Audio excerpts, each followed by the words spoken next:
This conference will now be recorded.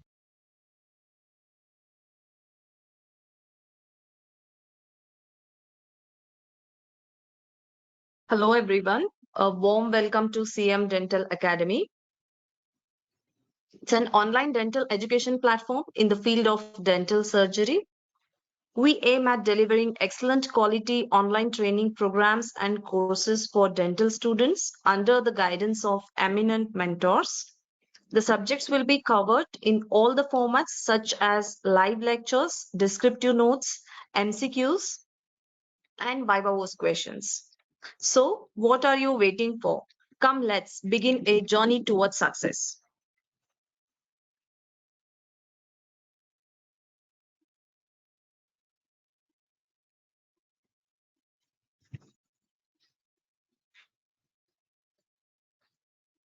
Today, we'll be conducting a orientation class for dental anatomy, physiology, and occlusion.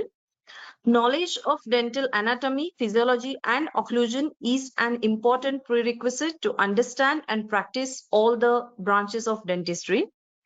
Unless one knows what is normal, it is difficult, if not impossible, to recognize what is abnormal.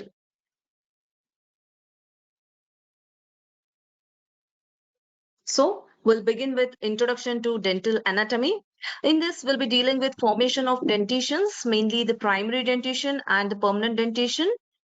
The nomenclature, there are various numbering systems for the dentition, especially for primary and permanent. So which one is currently accepted? How do we communicate? How do we number the teeth? Formally for mammalian teeth. For example, in case of primary dentition, two incisors, one canine, and two molars, upper and lower. While that of in case of permanent dentition, two incisors, one canine, two premolars, and three molars. So divisions into thirds, the line angles and point angles related to the anatomy of tooth drawing mainly pertaining to the anatomy only, and which helps in carving of the tooth. We'll be dealing with the measurement of primary teeth and the permanent teeth. Development and eruption of teeth.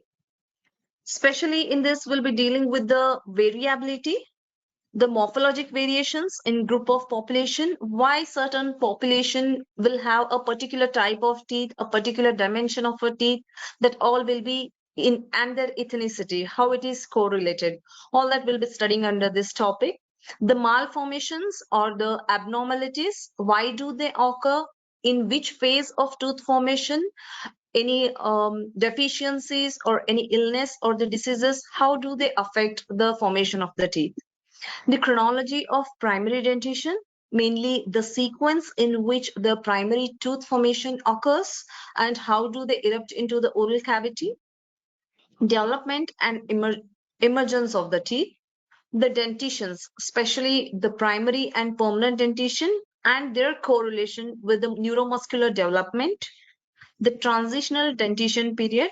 In this, we'll be dealing with the primary dentition once they start exfoliating and the eruption of the permanent dentition occurs, and this transitory phase is called as the mixed dentition period. The loss of primary teeth, what is the mechanism of the root resorption, how do they exfoliate, all will be dealing under this heading. So I'll be just giving you all a brief idea about what dental anatomy, physiology, and occlusion is going to be about. In permanent dentition, the size of the teeth. Why do the permanent dentition teeth are larger in size compared to the primary teeth?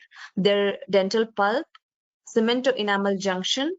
Dental age estimation is a very interesting and emerging topic in case of the forensic dentistry, and how it helps in certain crime investigations, in disasters, and archaeological studies. Tooth formation standards, chronologies of human dentition, types of chronologies, and stages of tooth formation, which helps in age attainment, age prediction, maturity assessment, then duration of root and crown formation. The crown and root formation occurs at various intervals. Based on that, we can estimate the age also. Then sequence of eruption. Why do the incisors erupt first, then followed by which permanent tooth or which deciduous tooth? So there is a particular sequence or a formulae for separately for the primary dentition or the deciduous dentition as well as for the permanent dentition. So why the sequence is being followed? Why do they occur in that sequence? So all will be dealing under this topic. Hypoplasia, why the hypoplasia or it affects the enamel, why it occurs, how it presents clinically, does it affect only the primary dentition or the permanent dentition? What will be the consequence if patient presents you with the hypoplasia? In this chapter, the primary dentition or the deciduous teeth, first we'll be dealing with the life cycle, the formation of the primary teeth, when the first tooth formation begins, their mineralization and their eruption. Why do we need primary teeth? Why can't we have a directly permanent teeth? What is the mechanism behind it? So the importance of primary teeth, again, their specific nomenclature, the major difference between the primary and permanent dentition, as well as the pulp chambers and pulp canals, and detailed description about each primary tooth. Individually, we'll be dealing with the incisors, canines, and molars.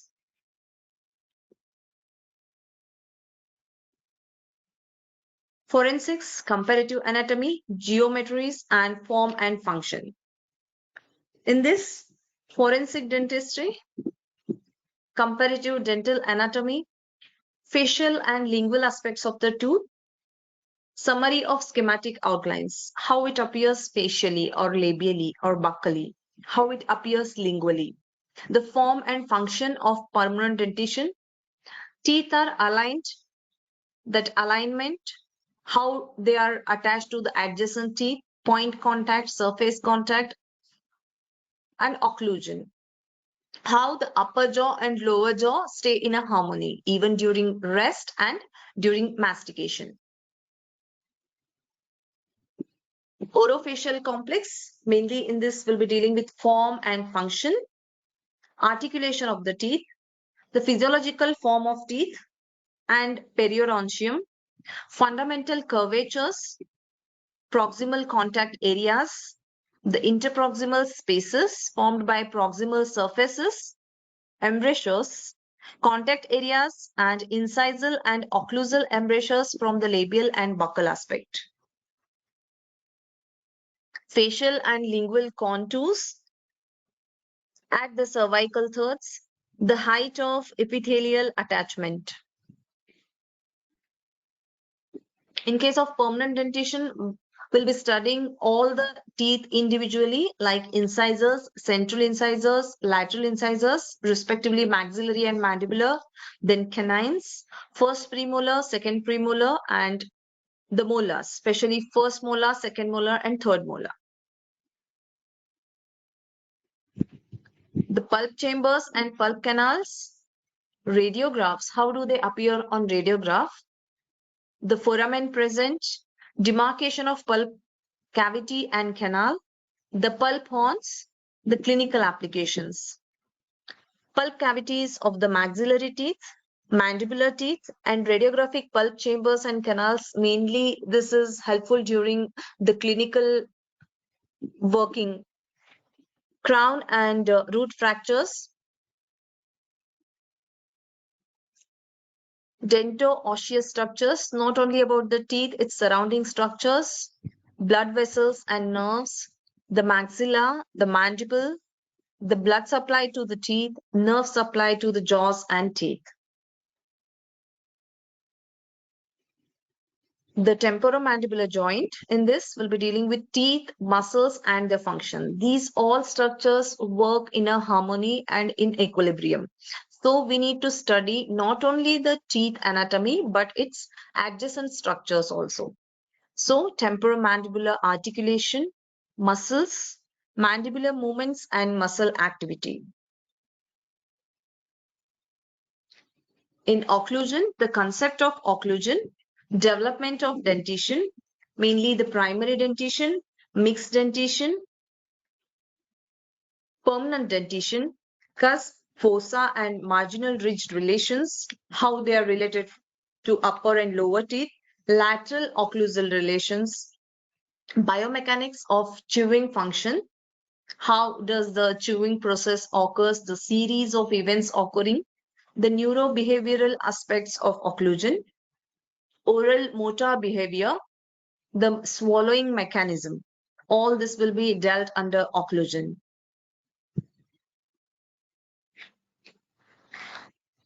Clinical applications of dental anatomy, physiology, and occlusion. In this, we'll be dealing with the diagnostic instruments, their designs, and their functions related to the dental anatomy, introduction to oral surgery, periodontics, endodontics, restorative dentistry, aesthetics, variant anatomy, occlusion. So CM Dental Anatomy is going to commence its dental anatomy and dental histology courses from June 1st onwards. The highlights of the course are being, we are going to conduct live online lectures. Same lecture session recordings will be available. The descriptive notes, referring all the standard books, the notes will be framed. Simultaneously, Viva's key points and MCQs pertaining to the particular chapter will be released once the lecture has been covered. CM bits and bytes such as definitions and classifications, just to be on tip of your fingers. You can revise them anytime, anywhere. Slide discussions, especially for histology. Important slides will be discussed, all the structures, identification, how to draw them during your practical hours, and how to identify them. Same batch students, free Telegram group will be provided in that all the discussions, any queries, clarifications will be conducted. Digital online library pertaining to the subject will be provided. At the end of the syllabus, targeted revision will be covered, solving your previous university exam question papers. Only limited students per batch will be taken. So a little progress each day adds up to big results. Let's begin a journey towards success. Thank you for being such a wonderful audience and for your active participation. Thank you.